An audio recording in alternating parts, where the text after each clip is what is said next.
ಹತ್ರ 10 ವರ್ಷದಿಂದ ನಾನು ವ್ಯವಹಾರ ಮಾಡ್ತಾಯಿದ್ದೀವಿ. ಈಗ ನಾನು ಇಟ್ಟಿದ್ದು ಲಾಕ್ಡೌನಲ್ಲಿ 6 ವರ್ಷ ಆಯಿತು ಇಟ್ಟು. ಬರ್ತೀನಿ ಕೊಡ್ತೀನಿ ಅಂತ ಹೇಳಿ ಮೊನ್ನೆ ಬಂದಿದ್ದಕ್ಕೆ ಮನೆ ಹತ್ರ ಇಲ್ಲ ನಿಮ್ಮದು ಒಡವೆನೇ ಹೋಗ್ಬಿಟ್ಟು ಅಂತ ಹೇಳ್ತಿದ್ದಾನೆ. ನಾನು ಬಡ್ಡಿ ಕೊಡ್ತೀನಿ ಅಂತ ಹೇಳಿದ್ರೇ ಪೂರ್ತಿ ಮುಖದ ಮೇಲೇ ಬಾಗಿಲು ಮುಚ್ತಿದ್ದಾನೆ ಅವನು. ಒಡವೆ ಇಟ್ಟಿದ್ದೀವಿ, ಒಂದು ಕುತ್ತಿಗೆ ಚೈನು, ಒಂದು ಚಿನ್ನ ಸರ, ಅದು 2 ಇಟ್ಟಿದ್ದೀನಿ 40,000ಕ್ಕೆ.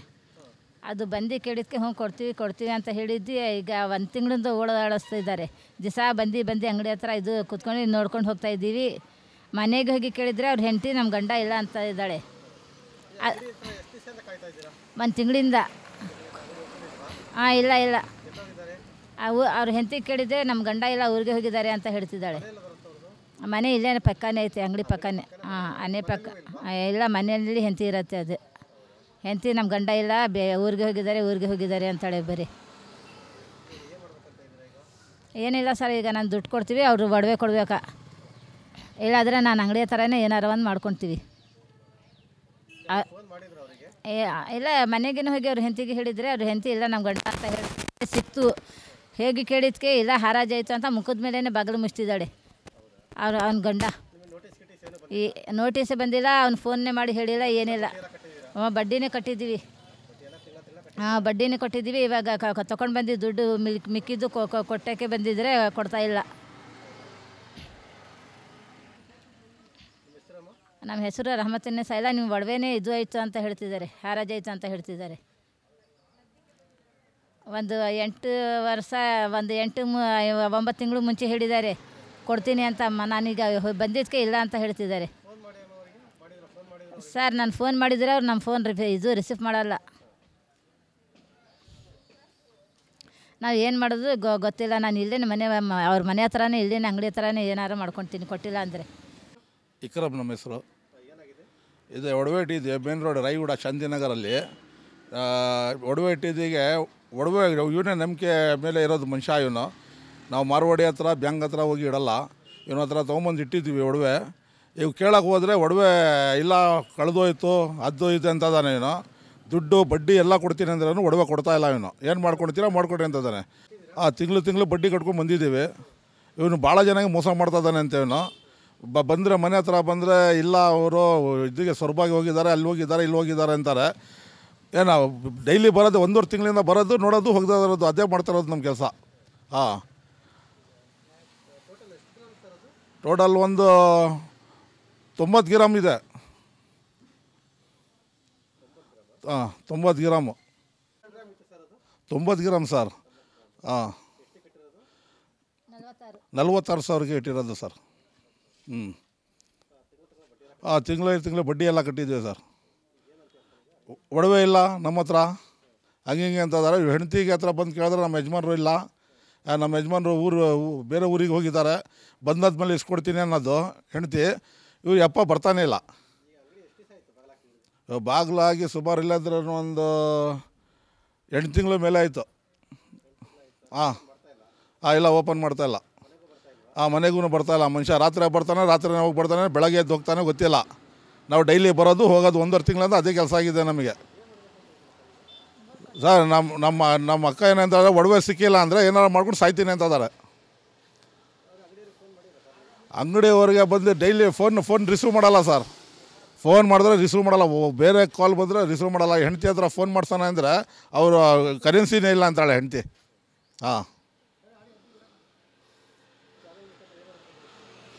ಸರ್ ಅದೇ ಸರ್, ಚಾನಲ್ ಮುಖಂಡ ನಮಗೆ ಒಡವೆ ಬರಬೇಕು, ಅದಕ್ಕೋಸ್ಕರ ನಿಮ್ಗೆ ಕರೆಸಿದ್ದೀವಿ. ಒಡವೆ ವಾಪಸ್ ಸಿಕ್ಕಿಲ್ಲ ಅಂದರೆ ನಮ್ಮ ಅಕ್ಕ ಎಲ್ಲ ಎದೇನು ಅಂತದಾಳೆ. ಈಗಲೇ ಅಂಗಡಿ ಮುಂದ್ಗಡೆ ಏನಾರು ತೊಗೊಂಡು ಸಾಯ್ತೀನಿ ಅಂತದಾಳೆ. ನಮ್ಮ ಹೆಸರು ಇಕ್ರಮ್ ಸರ್. ಸರ್ ಇಲ್ಲಿ ರಾಗಿಗುಡ್ಡ ಮುಖ್ಯ ರಸ್ತೆಯಲ್ಲಿ ಜ್ಯುವೆಲ್ಲರ್ ಶಾಪ್ ಇದೆ, ಶ್ರೀ ಕೃಷ್ಣ ಜ್ಯುವೆಲ್ಲರ್ ಶಾಪ್ ಅಂತಿದೆ. ಮಾಲೀಕರು ಬಂದ್ಬಿಟ್ಟು ಶಾಂತರಾಜ್ ಅಂತೇಳಿ ಹೆಸರು ಅವ್ರದ್ದು.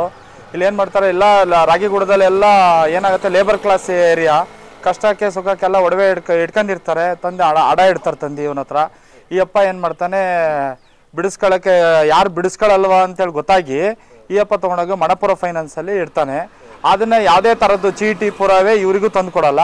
ಖಾಲಿ ಒಂದು ಬ್ಲಾಂಕ್ ಚೀಟಿಯಲ್ಲಿ ಎಷ್ಟು ಗ್ರಾಮು ಯಾವ ಒಡವೆ ಇಟ್ಟಿದ್ದೀನಿ ಅಂತೇಳಿ ಬರೆದು ಕೊಡ್ತಾನೆ. ಅಷ್ಟು ಬಿಟ್ಟರೆ ಎಷ್ಟು ದುಡ್ಡು ಇಸ್ಕೊಂಡಿದ್ದೀನಿ ಅಂತೇಳಿ ಬರೆದು ಕೊಡ್ತಾನೆ. ಬಿಟ್ಟರೆ ಯಾವುದೇ ಥರದ್ದು ಈ ಪುರಾವೆ ಯಾವುದೂ ಇರೋಲ್ಲ, ಡಾಕ್ಯುಮೆಂಟ್ಸ್ ಇರೋಲ್ಲ, ಯಾವುದೂ ಇರೋಲ್ಲ. ಮಣಪುರಮಲ್ಲಿ ಇಟ್ಟಿರೋದು ಇವ್ರ ಗಮನಕ್ಕೂ ತರೋದಿಲ್ಲ. ಬಡವರು ಇರ್ತಾರೆ, ಇವ್ರೇನೋ ಕಷ್ಟಕ್ಕೆ ದುಡ್ಡು ಕೊಟ್ಬಿಟ್ಟಿದ್ದಾರೆ ಅಂತ ಹೇಳ್ಬಿಟ್ಟು ತಡಿ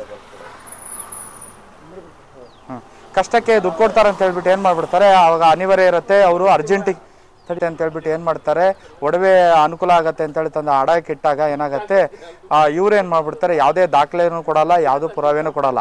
ಇದು ತುಂಬ ಜನಕ್ಕೆ ಅನ್ಯಾಯ ಆಗಿದೆ. ಇದನ್ನು ಯಾರೂ ಕೇಳೋಕ್ಕೂ ಬರಲ್ಲ, ಏನೋ ಬಿಡು ಹೋದ್ರೆ ಹೋಗ್ಲಿ ಏಮರ್ಸ್ತಾರೆ, ಕಟ್ಟೋಕ್ಕೂ ದುಡ್ಡು ಇರೋಲ್ಲ. ಈ ಗೋಲ್ಡ್ ರೇಟ್ ನೋಡಿದ್ರೆ 15,000 ರೂಪಾಯಿಗೆ ತೊಲಾಗೆ ಗ್ರಾಮಿಗೆ ನಡೀತೈತೆ. ಈಗ ಎಲ್ಲ ಬಿಡ್ಸೋಕ್ಕೆ ಜನ ಬಂದು ನಿಂತ್ಕೊಂಡು ಬಿಡ್ಸೋಣ ಅಂತ ಬಂದರೆ ನಿಮ್ಮದು ಗೋಲ್ಡೆ ಎಲ್ಲ ಹರಾಜಾಗಿದೆ ಅಂತ ಹೇಳ್ತದೆ ಮನುಷ್ಯ. ಹರಾಜಾದ ಮೇಲೆ ಒಂದು ಪ್ರಕ್ರಿಯೆ ಇರುತ್ತೆ, ಹರಾಜಿಗೆ ಪ್ರಕ್ರಿಯೆ ಇರುತ್ತೆ. 1 ವರ್ಷದೊಳಗೆ ಅವ್ರೇನು ಮಾಡ್ತಾರೆ, ಯಾರು ಇಟ್ಟಿದ್ದಾರೋ ಅವ್ರಿಗೆ ಇಂಟಿಮೇಷನ್ ಮಾಡ್ತಾರೆ, ನಿಮ್ಮ ಒಡವೆ ಹರಾಜಾಗ್ತಿದೆ, ಬಂದು ಇನ್ಕೂಡಲೇ ಬಂದು ಬಿಡಿಸ್ಕೊಳ್ರಿ, ಇಲ್ಲ ಬಂದು ರಿನ್ಯೂವಲ್ ಮಾಡಿರಿ ಅಂತ ಹೇಳ್ತಾರೆ. ಮಣಪುರಂ ಆಗಿರಲಿ, ಯಾವುದೇ ಫೈನಾನ್ಸ್ ಆಗಿರಲಿ, ಬ್ಯಾಂಕ್ ಆಗಿರಲಿ, ಇವರು ಯಾವುದೇ ಡಾಕ್ಯುಮೆಂಟ್ಸ್ ಇಲ್ಲಿ ಊರವರು ಸ್ಥಳೀಯ ಇರೋದ್ರಿಂದ ಇವ್ರು ಯಾರಿಗೂ ಫೋನ್ ಮಾಡಿ ಹೇಳೋದಿಲ್ಲ, ಏನಂತ ಹೇಳೋದಿಲ್ಲ. ನೋಡ್ರಿ ನೀವು ಒಡವೆ ಇಟ್ಟಿದ್ದೀರಲ್ರಿ, ಇಂಥ ಹಿಂಗೆ ನಾವು ತೊಗೊಂಡೋಗಿ ಮಣಪುರಮಲ್ಲಿ ಇಟ್ಟಿದ್ದೀನಿ, ಹಿಂಗೆ ನಿಮ್ಮದು ಹರಾಜಿಗೆ ಬರ್ತಿದೆ, ಬಂದು ಬಿಡಿಸ್ಕೊಳ್ಳಿ ಅಂತೇಳಿ ಇವರು ಹೇಳೋದಿಲ್ಲ. ಆಮೇಲೆ ಇವರು ಏನೋ ಸಂಘ ಪಂಗಾಲ ತಕ್ಕೊಂಡು ಹೆಂಗಸರು ಲೇಡೀಸು ಗಂಡಸರು ಗೊತ್ತಿಲ್ದಂಗೆ ಯಾವುದೋ ಸಂಘ ತೆಗೆದು ಒಡವೆದು ಬಿಡಿಸ್ಕೊಳಕ್ಕೆ ಬಂದರೆ ಇವರು ಒಡವೆನೇ ಇಲ್ಲ, ನಿಮ್ಮ ಒಡವೆ ಹರಾಜಿಗಾಗಿದೆ, ನಿಮ್ಮದು ಹೋಗಿದೆ, ಒಡವೆ ಇದೆ ಇಲ್ಲ, ನೀವು 8 ತಿಂಗಳು 1 ವರ್ಷ ಆಯಿತು 2 ವರ್ಷ ಆಯಿತು ಬಡ್ಡಿನೇ ಕಟ್ಟಿಲ್ಲ ಅಂತೇಳಿ ಹೇಳ್ತಾನೆ ಮನುಷ್ಯ. ಈಗ ಹಂಗಾಗಿರೋದ್ರಿಂದ ತೊಂದರೆ ಆಗಿದೆ, ತುಂಬ ಜನಕ್ಕೆ ತುಂಬ ತೊಂದರೆ ಆಗಿದೆ. ಯಾರೂ ಇದನ್ನು ಗಮನಕ್ಕೆ ಹರಿಸಿಲ್ಲ. ಈಗ ದೊಡ್ಡ ಹಗರಣ ಇದು. ವಿಚಾರ ಕೇಳಕ್ಕೆ ಹೋದಂದರೆ ದೊಡ್ಡ ಹಗರಣ ಇದು. ಇನ್ಕೂಡ್ಲೆಗೆ ಪೊಲೀಸರು ಆಗಿರಲಿ ಮತ್ತು ನಾವೆಲ್ಲ ಇವರಿಗೆಲ್ಲ ಸ್ಥಳೀಯರು ತೊಗೊಂಡು ಒಂದು ಕಂಪ್ಲೇಂಟ್ ಕೊಡೋಣ ಅಂತ ಹೇಳ್ತಾ ಇದ್ದೀವಿ.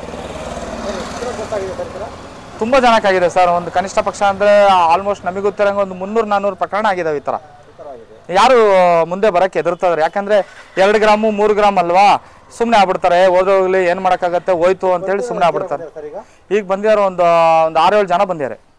ಈಗೇನು ನೀವು ಬಂದಿದ್ದಾರೆ ಅಂತ ಗೊತ್ತಾಗಿ ಎಲ್ಲ ಬರ್ತಾ ಇದ್ದಾರೆ, ಎಲ್ಲರೂ ಈಗ ಬರ್ತಾ ಇದ್ದಾರೆ. ಇದಕ್ಕೆ ಚಾನಲ್ ಮುಖಾಂತರ ಹೇಳೋದೇನೆಂದರೆ ನ್ಯಾಯ ಸಿಗ್ಬೇಕು. ಪಾಪ ಒಡವೆ ಮಾಡಿಸ್ಕೊಳ್ಳೋಕ್ಕೆ ಕಷ್ಟ ಸುಖಕ್ಕೆ, ಮತ್ತು ಇದು ಭಾರಿ ಇಂಪಾರ್ಟೆಂಟ್. ಒಡವೆ ಒಂದು ಆಸ್ತಿ ಮಾಡೋದು ಒಂಥರನೇ, ಒಡವೆನೂ ಅದೇ ಥರನೇ. ಈ ಒಡವೆನೇ ಇವ್ರು ಮೋಸ ಮಾಡ್ತಾರೆ ಅಂತ ಹೇಳಿದ್ರೆ ಇವ್ರಿಗೆ ಯಾವುದೂ ವೃತ್ತಿ ಇಲ್ಲ. ಇದೇ ವೃತ್ತಿ ಇವ್ರದ್ದು, ಜ್ಯುವೆಲ್ಲರ್ ಶಾಪ್ ಅವ್ರದ್ದು ಇದೇ ವೃತ್ತಿ. ಈಗ ಇವ್ರು ಬಂದು ಇಲ್ಲಿ 17-18 ವರ್ಷ ಆಗಿದೆ ರಾಗಿಗುಡ್ಡಕ್ಕೆ ಬಂದು. ಈ ಥರ ಮಾಡೋಕ್ಕೆ ಬಂದರೆ ಈಗ ಸ್ಥಳೀಯಲ್ಲಿ ಎಲ್ಲರಿಗೂ ನಿಷ್ಠುರ ಮಾಡ್ಕೊಂಡು ಇವ್ರು ಬದುಕ್ತಾ ಇರೋ ಪ್ರಶ್ನೆ ಬಂದಿದೆ ಇವರಿಗೆ. ಈಗ ಏನಾಗಿದೆ ಅಂದರೆ ಇವ್ರು ಯಾವುದೇ ಈಗ ನ್ಯಾಯ ಕೊಡಿಸ್ಬೇಕು ಅಂದರೆ ಇವ್ರು ಯಾರೂ ಇಲ್ಲ, ಮನೇಲಿಲ್ಲ, ಕೇಳೋಕೆ ಹೋದರೆ ಇರೋದಿಲ್ಲ.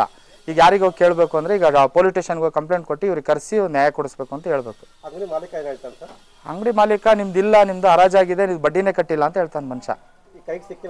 ಕೈಗೆ ಸಿಗೋದಿಲ್ಲ, ಫೋನ್ ಮುಖಾಂತರ ಸಿಗ್ತಾನೆ.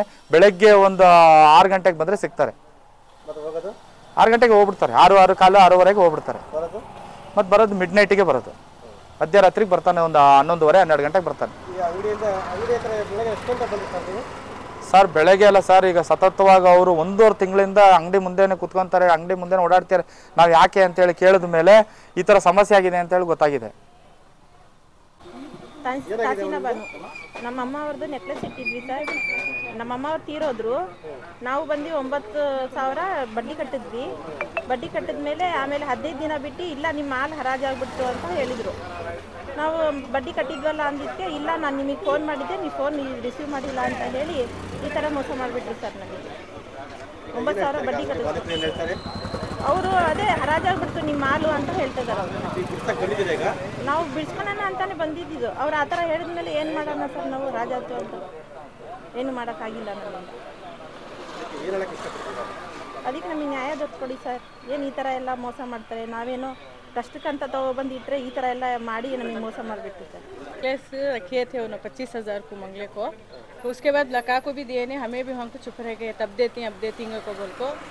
अब लका को भी दिए ने, हमें भी पूछने का भी छोड़े, घरान तक भी गए थे हमें उनके, तब भी उन्होंने हाथ को हम ना मिले ने, तब जा को चलसे हाँ ही को बोले वो घर को बंद होता अंगड़ी के बंद होता कितने दिन से आप जा रही? हमें भल्ला के दिन से भी आ कुछ जा रही, सो ये भी बंद है, यहाँ भी किसी भी पूछती, वहाँ है गांधी बाजार में भी है दुकान, तो को बोले वहाँ भी जाको देखे, वहाँ भी जाको देखने से वहाँ भी बंद था, आए उधर कितने बार जाको पूछना को बोल को बीवी सर ನಾನು ಇರ್ಫಾನ್ ಖಾನ್ ಅಂತ ಹೇಳಿ ಇಲ್ಲಿ ಶಾಂತಿನಗರ 3ನೇ ವಾರ್ಡಿನ ಕಾಂಗ್ರೆಸ್ ಅಧ್ಯಕ್ಷ ಆಗಿದ್ದೀನಿ। ಇಲ್ಲಿ ಮನೆ ಪಕ್ಕ ಅಕ್ಕಪಕ್ಕ ಎಲ್ಲ ಹೆಣ್ಮಕ್ಳು ಬರ್ತಾಯಿದ್ರು। ಇಲ್ಲಿ ಬಂದುಬಿಟ್ಟು ಶಾಂತಿನಗರ ಮೇನ್ ರೋಡಲ್ಲಿ ಇದೊಂದು ಜ್ಯುವೆಲ್ರಿ ಶಾಪ್ ಮಾಡಿದ್ದಾರೆ, ಇಲ್ಲಿ ಐತೆ ನೋಡಿ ಶ್ರೀ ಕೃಷ್ಣ ಜ್ಯುವೆಲ್ರೀಸ್ ವರ್ಕ್ ಅಂತ ಇದೆ। ಇದೇ ಥರ ಸುಮಾರು ಈ ಅಕ್ಕಪಕ್ಕ ಏರಿಯಾಗಳಲ್ಲಿ ಇಂಥ ಸಣ್ಣ ಸಣ್ಣ ಅಂಗಡಿಗಳನ್ನು ಬಿಚ್ಚಿಟ್ಟಿದ್ದಾರೆ। ಬಿಚ್ಕೊಂಡು ಒಂದು 3-4 ವರ್ಷ ವ್ಯವಹಾರ ಚೆನ್ನಾಗಿ ಮಾಡ್ತಾರೆ। 3-4 ವರ್ಷ ವ್ಯವಹಾರ ಚೆನ್ನಾಗಿ ಮುಗಿದ ಮೇಲೆ ಜನರುಗಳಿಗೆ ಮೋಸ ಮಾಡೋದು ಸ್ಟಾರ್ಟ್ ಮಾಡ್ತಾರೆ. ಜನ ಬಡ್ಡಿ ಕಟ್ಟಕ್ಕೆ ಬಂದ್ರೂ ಅಂಗಡಿ ಓಪನ್ ಇಲ್ಲ. ಬೇರೆ ಕಡೆ ಹೋದ್ರೂ ಇನ್ನೊಂದು ಗಾಂಧಿ ಬಜಾರ್ ಒಂದು ಅಂಗಡಿ ಅಂತ ಹೇಳ್ತಾರೆ, ಅಲ್ಲಿ ಹೋದ್ರೂ ಅಂಗಡಿ ಬಡ್ಡಿ ಕಟ್ಸ್ಕೊಳ್ಳಲ್ಲ, ಯಾರು ಸಿಗಲ್ಲ, ಅಂಗಡಿ ಕ್ಲೋಸ್ ಇರ್ತವೆ. ಜನ ಏನು ಮಾಡ್ತಾರೆ, ಆಮೇಲೆ ಕಟ್ಟೋಣ ಅಂತ ಸುಮ್ಮನೆ ನೆಗ್ಲೆಕ್ಟ್ ಮಾಡ್ತಾರೆ. ಯಾಕಂದರೆ ಇಲ್ಲೆಲ್ಲ ಕೂಲಿ ಕರ್ಮಿ ಮಾಡೋರ ಕೆಲಸ ತುಂಬ ಕಷ್ಟದಲ್ಲಿ ಇರ್ತಾರೆ. ಒಂದು ಸ್ವಲ್ಪ ಪಂಗ ತೊಗೊಂಡು ಏನು ಸ್ವಲ್ಪ ಕಟ್ಕೊಂಡು ಬಿಡಿಸ್ಕೊಳ್ಳೋಣ ಅಂತ ಬಂದಿರ್ತಾರೆ.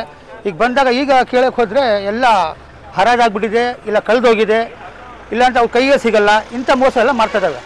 ದಯವಿಟ್ಟು ನಾವು ಹೇಳೋದೇನೆಂದರೆ, ಇಂಥ ಇಡೀ ಶಿವಮೊಗ್ಗದಲ್ಲಿ ಎಲ್ಲೆಲ್ಲಿ ಇದೆ ಇಂಥ ಅಂಗಡಿ ಎಲ್ಲ ಪರಿಶೀಲನೆ ಮಾಡಿಸಿ, ಎಲ್ಲ DC SP ಲೆವೆಲಿಗೆ ನ್ಯೂಸನ್ನು ಮುಟ್ಟಿಸಿ ಇದನ್ನು ಪರಿಶೀಲನೆ ಮಾಡಿ ಇಂಥವ್ರಿಗೆ ಬಡವರಿಗೆಲ್ಲ ಹೆಲ್ಪ್ ಮಾಡಿಕೊಡ್ಬೇಕಂತ ನಮಗೆ ಇಲ್ಲ ಸರ್. ನೋಡಿ, ಇವರು ಬಂದಿದ್ದಾರೆ, ನಮ್ಮ ತಂಗಿ, ಇವ್ರದ್ದು ಮಾಲ್ ಇದೆ, ಇವ್ರದ್ದು ಇದೆ, ಎಲ್ಲರೂ ಬರೋದು ಕಾಯೋದು ಹೋಗೋದು ವಾಪಸ್ ಇದೇ ಮಾಡ್ತಾರೆ. ಮತ್ತು ಇವರು ಚೀಟಿನೂ ಕೊಡೋಲ್ಲ. ಚೀಟಿನೂ ಬರೀ ಒಂದು ವೈಟ್ ಶೀಟಲ್ಲಿ ಬರ್ಕೊಡ್ತಾರೆ. 45,000 ಇಟ್ಟಿದ್ದೀವಿ, 50,000 ಇಟ್ಟಿದ್ದೀರಾ, ಇಷ್ಟು ಅಲ್ಲ, ಇಷ್ಟು ಗ್ರಾಮ್ ಇದೆ ಅಷ್ಟೇ. ಅದನ್ನು ಬಿಟ್ಟರೆ ಒರಿಜಿನಾಲಿಟಿ ಏನೂ ಕೊಡೋಲ್ಲ ಅವರು.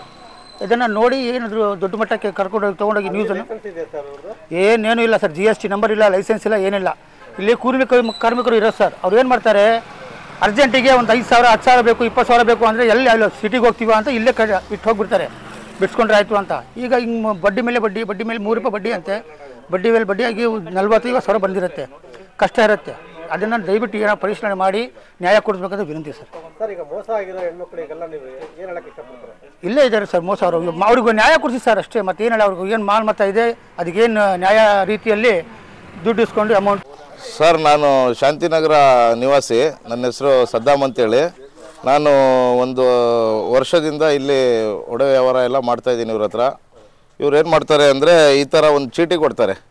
ಈ ಚೀಟಿ ಇದರಲ್ಲಿ ಯಾವುದೇ ಅಂಗಡಿ ಹೆಸರಿರಲ್ಲ, ಅವ್ರದ್ದು ಯಾವುದೋ GST ನಂಬರ್ ಇರಲ್ಲ, ಲೈಸೆನ್ಸ್ ನಂಬರ್ ಇರಲ್ಲ, ಏನೂ ಇರಲ್ಲ. ನಮಗೆ ಅರ್ಜೆಂಟಿಗೆ ಅಮೌಂಟ್ ಬೇಕಾಗಿತ್ತೆ. ನಾವೆಲ್ಲ ವ್ಯಾಪಾರ ಮಾಡೋರು.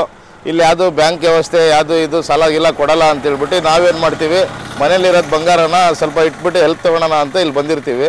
ಇವ್ರು ನೋಡಿದ್ರೆ ಏನು ಸರ್, ನಾನು 1.5 ತೊಲ ಇವ್ರ ಹತ್ರ ಚೈನ್ ಇಟ್ಟಿದ್ದೀನಿ. 70,000 ರೂಪಾಯಿ ಅಮೌಂಟ್ ತೊಗೊಂಡಿದ್ದೀನಿ. ₹2 ಇಂಟ್ರೆಸ್ಟ್ ಹೇಳಿದ್ದಾರೆ ಇವರು. ಆ ಇಂಟ್ರೆಸ್ಟ್ ಪ್ರತಿ ತಿಂಗಳು ಕಟ್ಟೋಣ ಅಂತಂದರೆ ಇವರು ಅಂಗಡಿ ಶಾಪೇ ಓಪನ್ ಮಾಡಲ್ಲ. ಇಲ್ಲಿ ಇಲ್ಲ, ಶಾಪು ಅವ್ರು ಗಾಂಧಿ ಬಜಾರಲ್ಲಿ ಇದೆ ಅಂತ ಹೇಳ್ತಾರೆ. ಗಾಂಧಿ ಬಜಾರಲ್ಲಿ 1-2 ಸಲ ಹೋದ್ರು ಗಾಂಧಿ ಬಜಾರಲ್ಲಿ ಅಂಗಡಿನೂ ಸಿಗಲ್ಲ ಸರ್. ಈಗ ನಾನು ಇಟ್ಟು 8 ತಿಂಗಳಾಯ್ತು ಸರ್. 8 ತಿಂಗಳಿಂದ ಈಗ ರೀಫಂಡ್ ಮಾಡ್ಕೊಳ್ಳೋಣ ಅಂತಲೇ ಒಂದು 3 ತಿಂಗಳಿಂದ ಓಡಾಡ್ತಾ ಇದ್ದೀನಿ. ನನಗೂ ಕೈಗೆ ಸಿಕ್ಕಿಲ್ಲ ಅವ್ರು ಸರ್. ಈಗ ಬಿಡ್ಸಕ್ಕೆ ಬಂದಿದ್ದೀನಿ ಈಗ ನೋಡಿದ್ರೆ ಇಲ್ಲಿ ಏನೋ ಇಶ್ಯೂ ಆಗಿಬಿಟ್ಟಿದೆ, ಎಲ್ಲರದು ಬಂಗಾರ ಈ ಥರ ಮೋಸ ಮಾಡಿದ್ದಾರೆ ಅಂತಾರೆ. ಅದಕ್ಕೆ ನಾನು ಬಂದು ಮಾತಾಡ್ತಾ ಇದ್ದೀನಿ ಸರ್. ನಮಗೆ ದಯವಿಟ್ಟು ನ್ಯಾಯ ಕೊಡಿಸಿ ಸರ್. ಸದ್ದಾಮ್ ಅಂತೇಳಿ ಸರ್. ಕೃಷ್ಣಪ್ಪ ಅಂತೇಳಿ ಸರ್ ಅಂಗಡಿ ಮಾಲೀಕರ ಹೆಸರು. ಸರ್, ಇದು ಒಂದು 10 ವರ್ಷದಿಂದ ಅಂಗಡಿ ಇದೆ ಸರ್. ನಾವು ಇವ್ರ ಹತ್ರ ಒಂದು 3 ವರ್ಷದಿಂದ ವ್ಯವಹಾರ ಮಾಡ್ತಿದ್ದೀವಿ. ಪ್ರತಿ ಸಲನೂ ಇವರು ಹಂಗೆ ನಾವು ಇವ್ರಿಗೆ ಅಮೌಂಟ್ ಕೊಡೋದು, ಒಂದು ವಾರ ಆದಮೇಲೆ ಇವರು ಇಷ್ಟ ಬಂದಾಗ ಬಿಡಿಸ್ಕೊಡೋದು. ಈಗ ಇವತ್ತೇ ರಿಲೀಸ್ ಮಾಡಿಕೊಡ್ರಿ, ನಾವು ಅಮೌಂಟ್ ಕೊಡ್ತೀನಿ ಅಂದ್ರೂ ಇವರು ಇಲ್ಲ, ಅದು ಅಲ್ಲಿ ಬ್ಯಾಂಕಲ್ಲಿದೆ, ಅದನ್ನು ಬಿಡಿಸ್ಕೊಂಬರ್ಬೇಕು, ಹಾಗೆ ಹೀಗೆ ಅಂತ ಹೇಳ್ತಾರೆ. ನಾವು ಅಮೌಂಟ್ ಪೂರ್ತಿ ಕೊಟ್ಟೋದ್ರೂ ಇವ್ರು ಬಿಡಿಸ್ಕೊಂಡು ಬಂದು ಯಾವಾಗ ಅವರಿಗೆ ಸವಲತ್ತಾಗುತ್ತೆ ಅವಾಗ ಕೊಡ್ತಾರೆ. ಈಗ ಸಡನ್ಲಿ ನಮಗೇನು ಕೊಡಲ್ಲ. ಈಗ ನೋಡಿದ್ರೆ ಇಲ್ಲಿ ದೊಡ್ಡ ಹಗರಣನೇ ಆಗಿದೆ ಸರ್. ಸುಮಾರು ಜನದ್ದು ಇವರು ಅಮೌಂಟ್ಗಳೆಲ್ಲ ಇಸ್ಕೊಂಡು ಈ ಅಪ್ಪ ಕಣ್ಣಿಗೆ ಕಾಣ್ತಾ ಇಲ್ಲ, ಕಣ್ಮರೆ ಆಗ್ಬಿಟ್ಟಿದ್ದಾರೆ. ಬೇಕೇ ಬೇಕು, ನ್ಯಾಯ ಬೇಕು, ಬೇಕೇ ಬೇಕು, ನಮ್ಮ ಒಡವೆ ಬೇಕು, ಬೇಕೇ ಬೇಕು, ನಮ್ಮ ಒಡವೆ ಬೇಕು, ನಮಗೆ ನ್ಯಾಯ ಬೇಕು.